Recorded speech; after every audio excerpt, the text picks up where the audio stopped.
Welcome to this complete and best training that exists for Python development and programming from zero to mastery. Today, we will see the different numbers used in Python and also a variety of operations on numbers. Welcome back. Let's talk about our first data type. And you know what? Let's do two at the same time. We have int and floats. Int stands for integer, as you can see here, and float stands for a floating point number. Let's explore that. First, let's start off with a float. Integer. An integer is a number 3 or 4 or 5. These are all integer in a programming language. You can use integer to do mathematical operations. For example, 2 plus 4. If I run this well, nothing gets printed because again, we have to perform some action on these data types. And one action that we've learned so far is this idea of printing. And we print something by calling the print keyword with the brackets. So the brackets is almost like saying, hey, perform this action on these data types. And if we run this, we get 6 right here. Awesome! So not only are we using print, but we're also using the plus sign to perform an action to add the two data. And as you can imagine, we can do most mathematical operations, the basic ones. We can do negative. We can do, let's say, 2 times 4, and then we can also do 2 divided by 4. And if I click run here, alright, it looks like everything is working. We've added, we've subtracted, we've multiplied, and then we've also now, here's the interesting part. Up until now, we've used what we call integers. That is, these are whole numbers. There's no decimal places. They're just, well, integers. And a neat trick that I can do here is I can actually say, what's the type of 2 plus?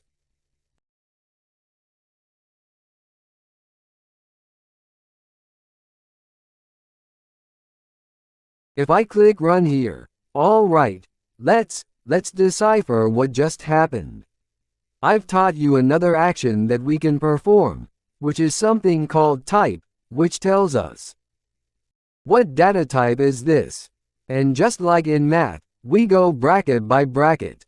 So the first part, Python says, hey, what's 2 plus 4? Well, that's going to be 6. And it's going to say, hey, what's the type of 6? Well, the type of 6, that's an integer. So it's going to say, class int. We don't have to worry about the class keyword for now. That's something that we'll talk about later. But we see here that we're using int for integer. And then finally, after this gets evaluated by Python, we print out whatever this does, which is class int. Now, check this out. Let's do the same for all these ones as well. So we're gonna say type here, and then type. And if this syntax is intimidating, don't worry. This is something that you get used to. If this is your first programming language, it is not going to be easy. Because, well, if it was easy, then everybody would be doing it. So, hang in there. Trust me, as you practice more, this is going to start making more and more sense. Now, before I click run, what do you think the output of each one of these lines are? Ready? Give it a guess, and let's click run.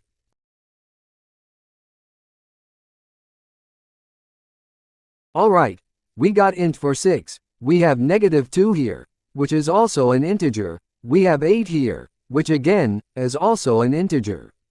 But then we have float because 2 divided by 4 is 0. 5. What is that? Remember, we're talking about two data types here.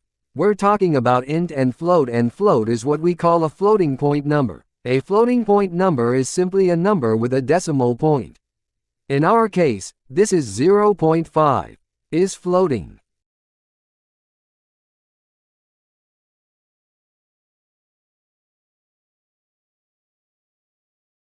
So if we write a number, let's say we'll do print type and then I'll say 0.0001. What do you think we'll get? Well, we would get A. If I do 5,000,001, again, we'll get a float. What about the number 0?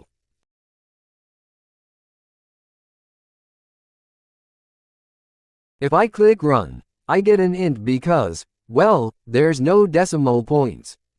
Why do we need to make this distinction in programming and specifically in Python?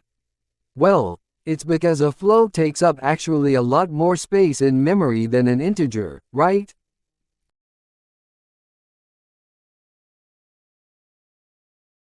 Because, remember, this number, the number 6, this needs to get stored in memory on our machine. And remember that machines don't really understand this. They understand zeros and 1, and they store this number in something called a binary number.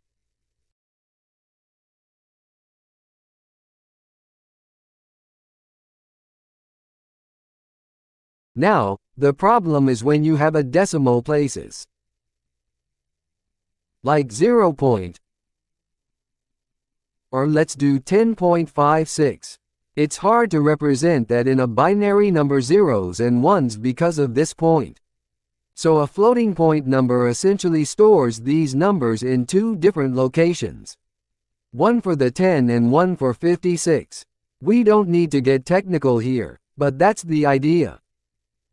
The idea is that we need more memory to store a number like this than a number like this. Both int and float are used for, well, numbers, right? And Python is going to automatically format the type to whatever, well, makes sense. For example, if in here, I do 20 plus 1.1, 1 is an integer. The other one is a floating point number. But when I click run here, automatically, Python is going to convert it. Let's remove these here so that we don't get confused by them.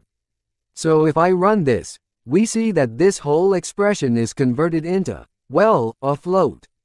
Now, if I do, let's say 9.9 here, which will equal to 11.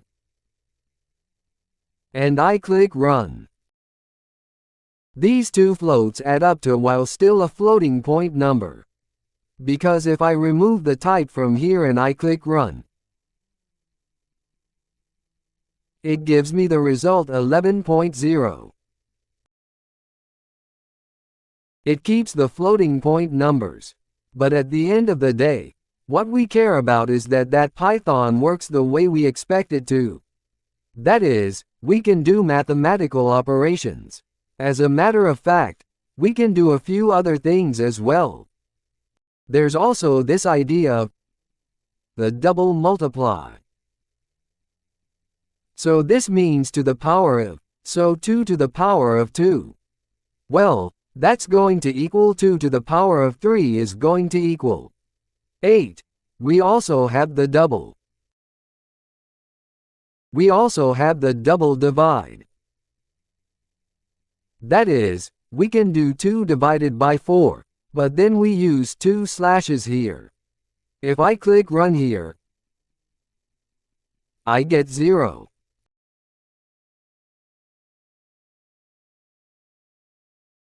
This actually returns an integer rounded down.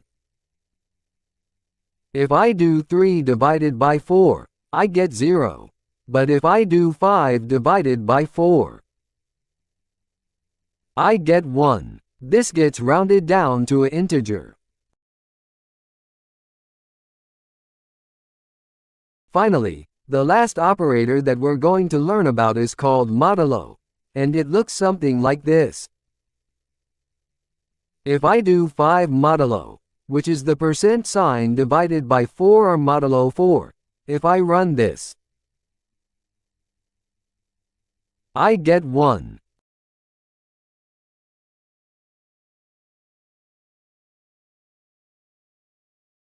Modulo is used to represent what's the remainder of this division.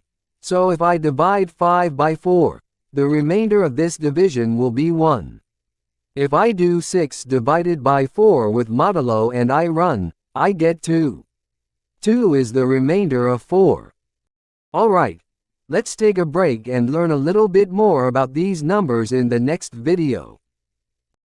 And there we go, we've reached the end of this extremely interesting video. I hope you enjoyed it and that it helped you discover the different numbers in Python and a variety of operations. If you haven't already, don't forget to give a thumbs up, subscribe, and share the video on your social networks. This really helps me continue creating interesting and free content, and I hope to keep doing this for a long time. And if you're looking to learn Python, you know where to go, mid-learning.com. There are plenty of courses and free content available, so feel free to join us. I hope to see you there very soon.